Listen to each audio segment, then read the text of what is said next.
তরুণদের যে কথাটা বলা হচ্ছে, এই যে নানানভাবে কিন্তু আমাদের তারুণ্য শক্তি ক্ষয় হয়ে যাচ্ছে। আপনারা জানেন যে আমাদের রাষ্ট্রের আইন শৃঙ্খলার পরিস্থিতি এখন খুব একটা ভালো নয়। আন্তর্জাতিকভাবেও কিন্তু বিশ্ব মানুষের পরিস্থিতি কিন্তু ভালো নয়। যুদ্ধ, রক্তপাত, হানাহানি, অশান্তি চলছে। আমাদের বাংলাদেশের সামনে একটা ইলেকশন হবে। সবাই মনে করছেন যে ইলেকশন হলেই মানুষ শান্তি পাবে, মানে অশান্তি দূর হয়ে যাবে, এটা মনে করছেন আর কি। তো আমার কথা হলো কি, যে আজকে এই যে আমরা খেলাধুলার আয়োজনগুলি কেন করি এই জন্য তরুণদেরকে আজকে নানানভাবে কিন্তু তাদের তারুণ্য শক্তি কিন্তু ধ্বংস হয়ে যাচ্ছে। তারুণ্য শক্তি কিন্তু এটা একটা পাওয়ার, একটা শক্তি। এরা জাতির কল্যাণে কাজে লাগবে, এরা দেশের কল্যাণে কাজে লাগবে, ফ্যামিলির কল্যাণে কাজে লাগবে, তাদের জীবনকে তারা আলোকিত করবে। কিভাবে ক্ষয় হচ্ছে? এক নম্বরে অপরাজনীতি। এই অপরাজনীতির কারণে, ধাপ্পাবাজের রাজনীতির কারণে আমাদের তরুণরা রাজনীতির হাতিয়ারে ব্যবহৃত হচ্ছে। এটা আমরা হতে দিতে পারি না, তাই না? তারুণ্য শক্তি দুনিয়াকে লিড দেবে, তারা অপরাজনীতিতে নিজেদের শক্তি সামর্থ্য ক্ষয় করে ফেলছে। দুই নম্বরে আছে আপনার হলো মাদক, সন্ত্রাস, এগুলি। তো মাদকতা এমন একটা মারাত্মক আকার ধারণ করেছে, সীমান্তের ওই পার থেকেও পরিকল্পিতভাবে আমাদের জাতির ভেতরে মাদকতা ঢুকিয়ে দেওয়া হচ্ছে। তিন নম্বরে হলো উগ্রবাদী কর্মকাণ্ড। এই যে উগ্রবাদী কর্মকাণ্ড, ধর্মবিশ্বাসকে ভুল খাতে ব্যবহার করে মানুষের ধর্মীয় সেন্টিমেন্টকে, ইমানকে হাইজ্যাক করে নিয়ে একটা গোষ্ঠী জাতিবিনাশী কর্মকাণ্ড ঘটাচ্ছে। এতে করে আমাদের তারুণ্য শক্তি, তাদের শক্তি ক্ষয় হচ্ছে, তাদের ইমানি চেতনা ভুল খাতে প্রবাহিত হয়ে জাতিবিনাশী কর্মকাণ্ড ঘটছে, অর্থাৎ উগ্রবাদ, সাম্প্রদায়িকতার বিস্তার ঘটাচ্ছে। চার নাম্বারটা হলো, আমি বলতে পারি সেটা হলো একটা আদর্শের অভাব, একটা আদর্শের শূন্যতা। তাদেরকে কোন দিকে পরিচালিত করবে, কে লিড দিবে, কে গাইড দিবে, কোনটা করবে কোনটা করবে না, কোনটা মানবে কোনটা মানবে না, এই যে একটা আদর্শ দরকার এবং একজন আদর্শিক মানুষ দরকার, যারা এই আদর্শ অনুসরণ করে, সেই আদর্শ মানুষটাকে অনুসরণ করে তাদের জীবনটাকে আলোকিত করবে। আমি এক নম্বরে বলেছিলাম অপরাজনীতি, দুই নম্বরে বলেছিলাম মাদকতা, তিন নম্বর বলেছিলাম ধর্মের অপব্যবহার, চার নম্বর বলেছিলাম আদর্শের অভাব। এবার আমি পাঁচ নাম্বারটা বলি, সেটা হলো ডিভাইস আসক্তি, অপসংস্কৃতি, বৈদেশিক সংস্কৃতির প্রভাব। এখন যেটা কথা, সেটা হচ্ছে আমাদেরকে এখন তরুণদেরকে সিদ্ধান্ত নিতে হবে যে আমরা তারুণ্য শক্তিকে আমরা আর ধ্বংস করতে দিতে পারি না। ঠিক আছে, আমরা আর তারুণ্য শক্তিকে ধ্বংস করব না, এটাকে আমরা একটা শক্তিতে রূপান্তরিত করব। ঠিক আছে, এখানে আমাদের যেহেতু আমরা এখানে, আমি যতটুকু জানি অন্য ধর্মের লোকেরাও থাকতে পারেন, অসুবিধা নেই। আমরা সবাই মুসলমান, আল্লাহ বিশ্বাস করি, রসুল বিশ্বাস করি, কোরআন বিশ্বাস করি। ঠিক আছে, আমাদের নবী করিম সাল্লাল্লাহু আলাইহি সাল্লাম আমাদেরকে ঐক্যবদ্ধ হওয়ার শিক্ষা দিয়েছেন, কোরআন আমাদেরকে ঐক্য হওয়ার শিক্ষা দিয়েছে। কাজে আমাদের তরুণদেরকে আজকে ঐক্যবদ্ধ হতে হবে একটা আদর্শের উপরে। সেই আদর্শটা কি? সেই আদর্শটা হলো আল্লাহ রাব্বুল আলামিন প্রদত্ত, আল্লাহর রসুল যে বিধানটা মানব জীবনে কায়েম করে দিয়ে শান্তি প্রতিষ্ঠা করেছেন, সেই আল্লাহর দেওয়া দিনুল হক, সত্য দিন জীবন ব্যবস্থা মানব জীবনে কায়েম করে মানুষ শান্তি পাবে। এই শান্তি যদি কায়েম করতে পারেন, তবে তারুণ্য শক্তির, তাদের শক্তির ব্যবহারটা সদ্ব্যবহার হলো। যে আপনাদের তরুণদেরকে মনে করতে হবে তাদেরকে আজকে অপরাজনীতি, সন্ত্রাসবাদ, মব সৃষ্টি ইত্যাদিতে তাদের তারুণ্য শক্তি ক্ষয় করতে পারে না।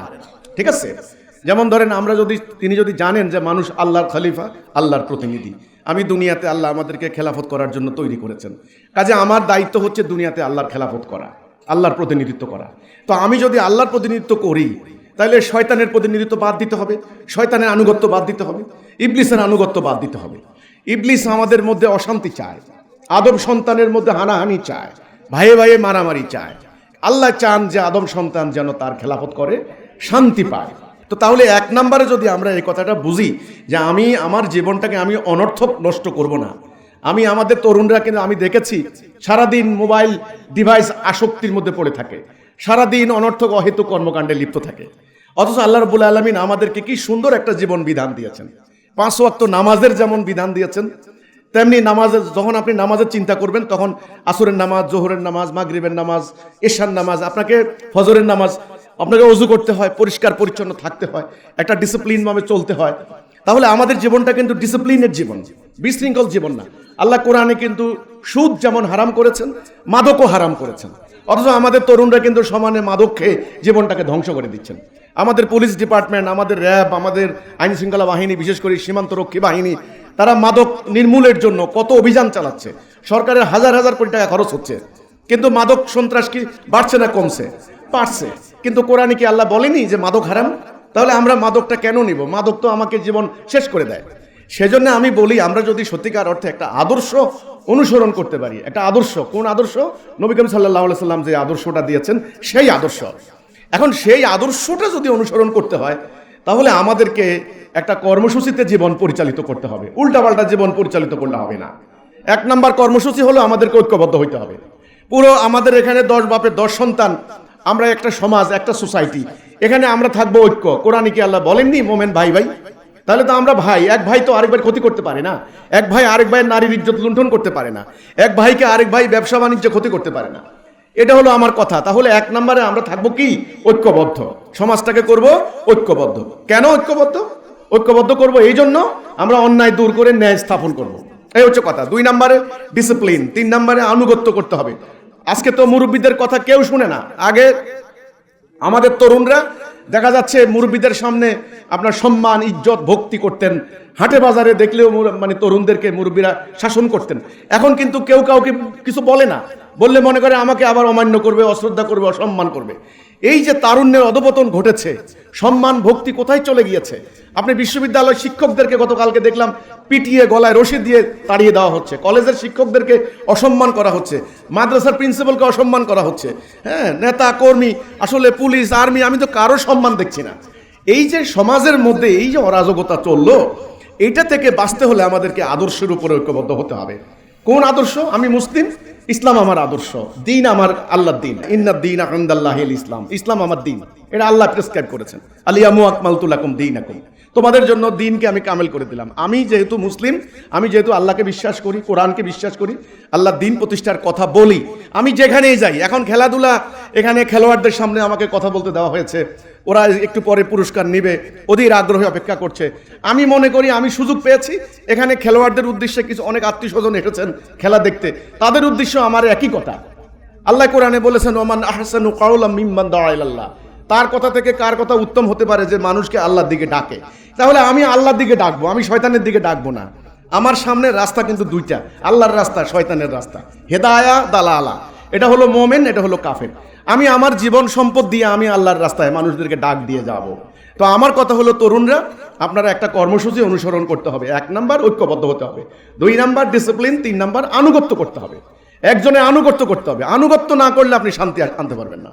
এই যে আপনারা খেললেন, এখানে খেলাধুলা করলেন, 2 পক্ষ আপনারা, এই যদি যিনি রেফারি আছেন, রেফারির যদি আনুগত্য না করতেন, রেফারির আনুগত্য না করলে এখানে খেলাটা হইতো? আমরা খেলা দেখতাম? খেলা দেখতাম না। কাজে আমার কথা হলো আনুগত্য করতে হবে। তো আমার এই হলো আজকের কথাটা। আমরা মানে আন্দোলনের পক্ষ থেকে পিনাকল স্পোর্টস অ্যাসোসিয়েশন এর মাধ্যমে আমরা চাই একটা সুস্থ সবল, একটা মানে ভারসাম্যপূর্ণ তারুণ্য আমরা উপহার দিতে। আমাদের জাতিকে আমরা চাই সঠিক পথে পরিচালিত করতে। আমাদের তরুণরা যেন ডিভাইস আসক্তি, অপরাজনীতি, মাদকাসক্তিতে তাদের মানে তারুণ্য শক্তি ক্ষয় না করে, এটা আমরা চাই। এই জন্য আমরা সারা বাংলাদেশে খেলাধুলা, সাংস্কৃতিক অনুষ্ঠান, শুদ্ধ সংস্কৃতি, শুদ্ধ সংস্কৃতি কথাটা বলতে হবে।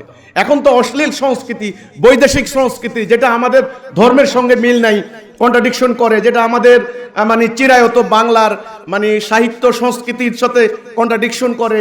আমাদের দাদারা, বাবারা, আমাদের কৃষক শ্রমিক জনতা, আমরা যে সংস্কৃতি অনুসরণ করেছি এই ভারতীয় মানে বাংলাদেশে এই অঞ্চলে, কাজেই আমাদের বাংলার সংস্কৃতি, ইসলামের সংস্কৃতি আমাদেরকে অনুসরণ করতে হবে। তো এই জন্য আমরা শুদ্ধ সংস্কৃতি এবং বিনোদন, খেলাধুলা এর মাধ্যমে তারুণ্য শক্তিকে আমরা উদ্দীপ্ত করতে চাই। তো আমার এই হচ্ছে কথাটা। আমার কথা আজকে আর খুব বেশি নয়। আমি শেষে যে কথাটি বলবো, সর্বশেষে আমার কথা, আমি যেখানেই যাই আমি এই কথাটা বলি। আমি খেলার মাঠে যাই এ কথা বলি, আমি মসজিদের মিম্বরে দাঁড়িয়ে খুতবায় যখন বলি এই কথাটাই বলি, আমি ঢাকায় জনসভায়, প্রেস ক্লাবে যখন বসি, যখন জনসভায় বক্তব্য দিয়ে কথাটাই বলি, এবং আমি যখন সাংবাদিক সম্মেলন করি এ কথাটাই বলি। আমার কথাই একটা, সেটা হচ্ছে আজকে যে অশান্তি চলছে, এই অশান্তির হাত থেকে আমাদেরকে বাঁচতে হলে, রক্ষা করতে হলে, বর্তমান চলমান বিদ্যমান ব্রিটিশ আমলের মানে ঔপনিবেশিক যুগের রেখে যাওয়া এই ব্যবস্থা থেকে আমাদেরকে বেরিয়ে আসতে হবে। এই হানাহানির রাজনীতি, সুদভিত্তিক অর্থনীতি, এই ব্রিটিশের তৈরি করা বিচার ব্যবস্থা, অর্থাৎ মানুষের তৈরি, অর্থাৎ ব্রিটিশ খ্রিস্টানের তৈরি, ঔপনিবেশিক যুগের তৈরি। ব্রিটিশরা চলে গেছে 80 বছর, 80 বছর হয়েছে। আমরা কিন্তু নিজেদের জীবন ব্যবস্থা নিজেরা প্রণয়ন করতে পারিনি। এটা আমাদের একটা ব্যর্থতা। আমরা মুসলিম, আমরা নামাজ পড়ি, আমরা রোজা রাখি, আমরা হজ করি, আল্লাহর বিধানও আমাদের মানতে হবে, এটা ফরজ। হাসরের দিন আমরা আল্লাহর কাছে যাব, হাসরের ময়দানে যখন প্রশ্ন করা হবে তখন আমরা কি জবাব দেব? এই জন্য আমার কথাই হবে একটা, যে আমি সরকারের প্রতি, এলাকার মানুষের প্রতি, আপনাদের যারা আজকে খেলাধুলা দেখতে আসছেন সবার সামনে আমার প্রস্তাবনা, আমার একটাই প্রস্তাব, সেটা হচ্ছে এই, আর নয়, যথেষ্ট হয়েছে। আমরা মানুষের তৈরি বিধান আমরা প্র্যাকটিস করতে করতে আজ আমাদের জাতির চরম দুর্দশা নেমে এসেছে। 21 লক্ষ কোটি টাকা বর্তমানে ঋণী, বিলিয়ন বিলিয়ন সম্পদ লুণ্ঠন করে দেওয়া হচ্ছে। আমাদের অশান্তির কোনো শেষ নাই। আমাদের আগামী দিন আমরা কেমনে চলবো, অবস্থা খুবই ভয়াবহ জাতীয় অর্থনৈতিক জীবনে।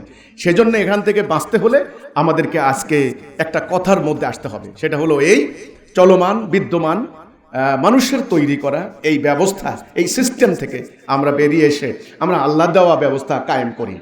আর সেটার একটা রূপরেখা কেমনে, আপনি বলতে পারেন যে আপনি আল্লাহ দেওয়া ব্যবস্থা প্রস্তাব করছেন। আমি কিন্তু ঢাকা রাজধানী তো বলেছি, এখানেও বলছি, আমরা মুসলিম, আল্লাহর বিধান মানবো। আমাদের নবী করিম সাল্লাল্লাহু আলাইহি ইসলামের ইতিহাস পড়ে দেখেন না, হাদিস দেখেন না।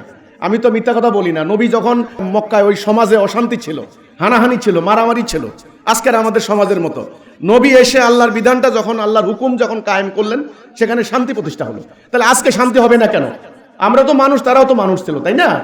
তো একটা সিস্টেম, যেমন আল্লাহ মদ হারাম করেছেন, আপনি যদি মদ খান তাহলে আপনি মাতলামি করবেন, আল্লাহ তো দোষ নাই। আল্লাহ হারাম করেছেন, আপনি খাবেন কেন? আপনি দুধ হালাল, আপনি দুধ খান, আপনি পুষ্টিমান হবেন। তো তেমনি সুদ হারাম করেছেন, সুদ খাওয়া যাবে না, সুদ বন্ধ করতে হবে রাষ্ট্রীয়ভাবে। তো সেটার জন্য একটা ব্যবস্থা পরিবর্তন করতে হবে, আল্লাহর কোরআনের বিধান, আল্লাহর বিধান কায়েম করতে হবে। এটা হলো আমার কথাটা। এরপরে আসেন কি, তেমন কোর্ট কাছারিতে বিচার হবে, আল্লাহর বিধানে হবে স্বাভাবিকভাবে। আমার রোজা রাখা ফরজ, আমার হজ করা ফরজ, তো আল্লাহর আইনে বিচার করাও তো ফরজ নাকি? আল্লাহ বলছেন চুরি করলে তার শাস্তি দাও, আল্লাহর হুকুম মানি না, আমরা মানুষের আইন মানি, তাহলে কেমনে হলো? এই জন্যে আমার প্রস্তাব, আমার এই সবই স্বনির্বন্ধ অনুরোধ সকলের প্রতি, আপনাদের প্রতি, যে আপনারা সবাই মিলে সম্মিলিতভাবে এই আওয়াজ তুলেন, সকল গ্রামে গঞ্জে, অফিসে, আদালতে, নগরে, বন্দরে, সর্বত্র একটা আওয়াজ তোলেন যে আমরা মানুষের তৈরি বিধান চাই না, আমরা আল্লাহ দেওয়া বিধান চাই। সব তন্ত্র দেখা শেষ, দিন ইসলামের বাংলাদেশ। আমরা ইন্টারিমকে বলতে চাই, আমরা আল্লাহর বিধান চাই, আমরা তৌহিদ ভিত্তিক একটা জীবন ব্যবস্থা, একটা রাষ্ট্র ব্যবস্থা চাই। আজকের এই খেলাধুলার সমাপনী অনুষ্ঠানে আমার প্রদত্ত বক্তব্য আমি আবারও বলছি, আপনারা আজকে সমাজের অবস্থা ভালো নয়। পারস্পরিক অপরাজনীতি, দলাদলি, হানাহানি, হিংসা, বিদ্বেষ, অপপ্রচার, গুজব রটনা, তারপরে আপনার হচ্ছে নানান ধরনের হানাহানিতে আমাদের সমাজ শেষ হয়ে যাচ্ছে, বিশেষ করে তরুণরা শেষ হয়ে যাচ্ছে। মানুষ শান্তি পাচ্ছে না। এখন মানুষের সমাজে শান্তি কায়েম করতে হলে আমাদেরকে আসুন না একবার একটা সবাই মিলে ঐক্যবদ্ধ হই। আমরা কি এক হইতে পারি না? এক হইতে পারি না?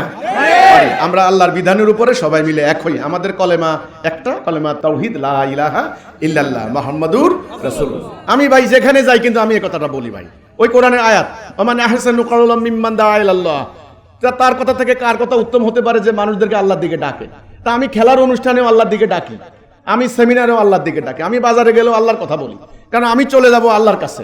আমরা আজ যে কেউ মারা গেলে কবর দেওয়ার সময় কি বলি? মিনহা খালাকনাকুম আফিয়া নুঈদুকুম ওয়া মিনহা নুখরিজুকুম তাহারাতান।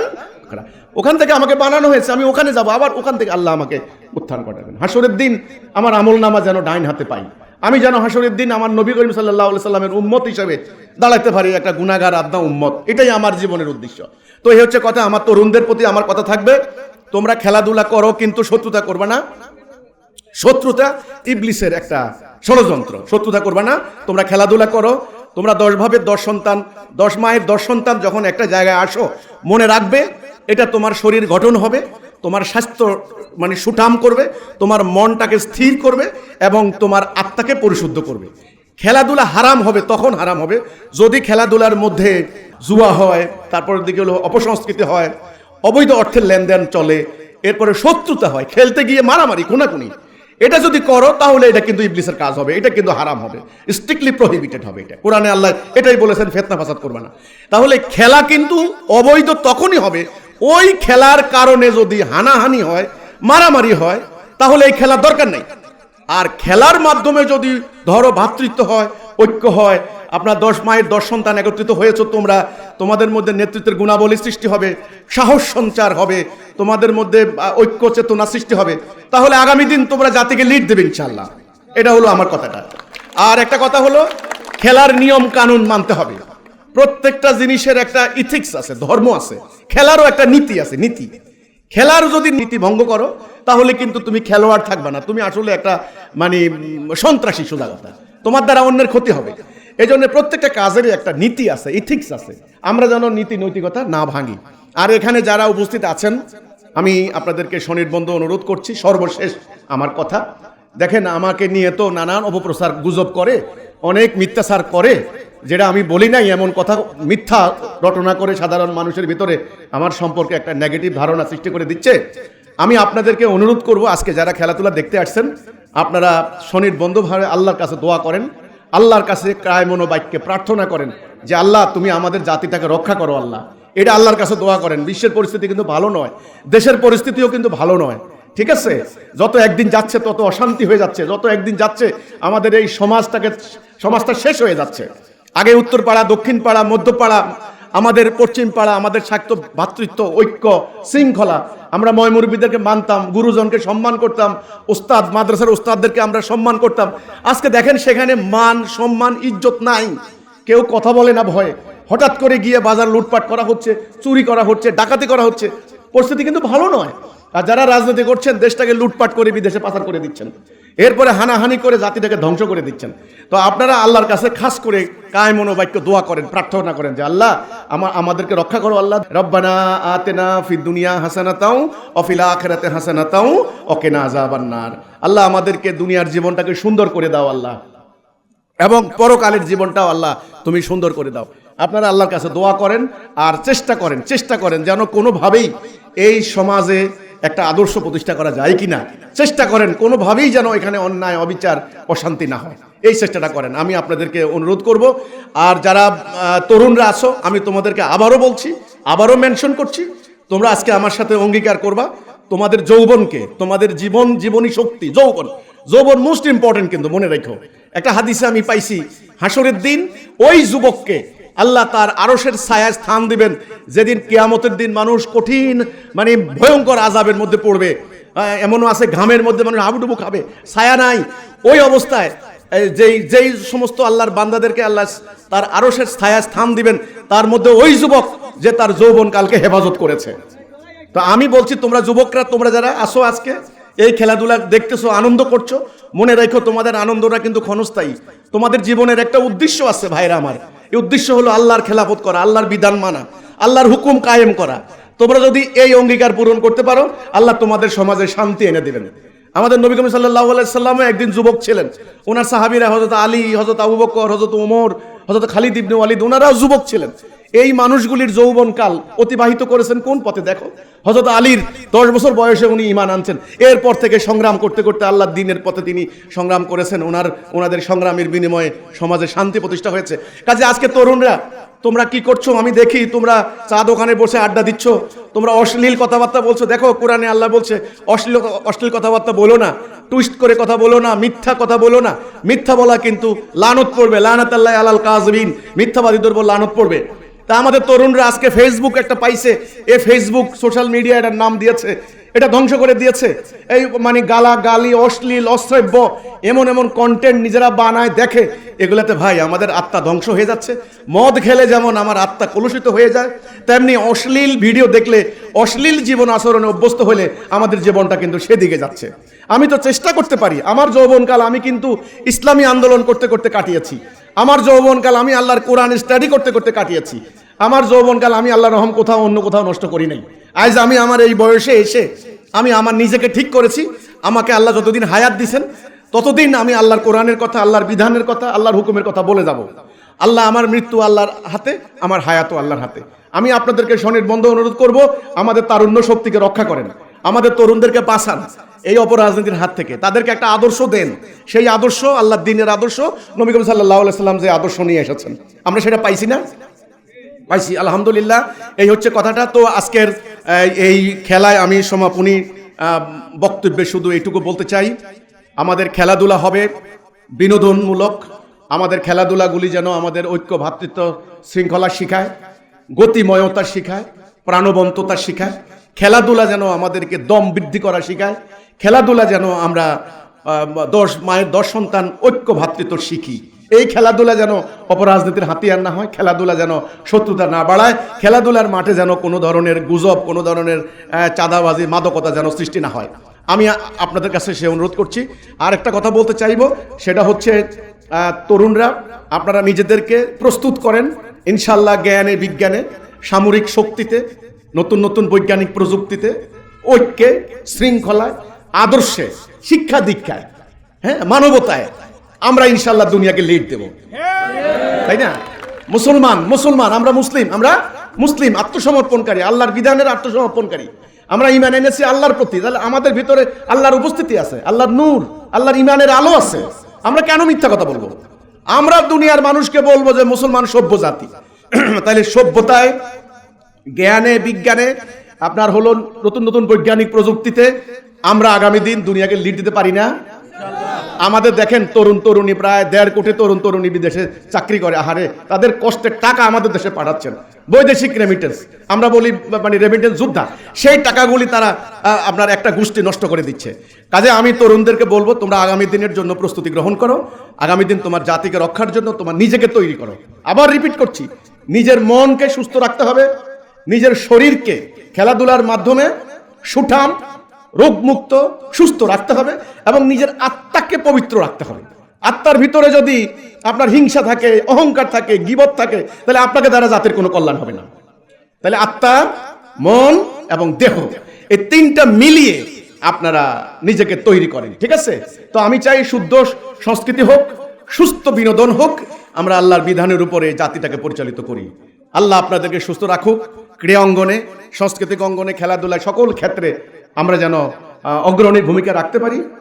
আল্লাহ যেন আমাদেরকে সেই তৌফিক দান করে। আমি শেষ করে দিচ্ছি, যারা আয়োজন করেছেন আজকের খেলাধুলার, এবং যারা আজকে রানার্স আপ হয়েছেন, এবং যারা চ্যাম্পিয়ন হয়েছেন, এবং যারা এখানে উপস্থিত আছেন দর্শক মণ্ডলী, আমি সবাইকে অভিনন্দন জানাই, মোবারকবাদ জানাই।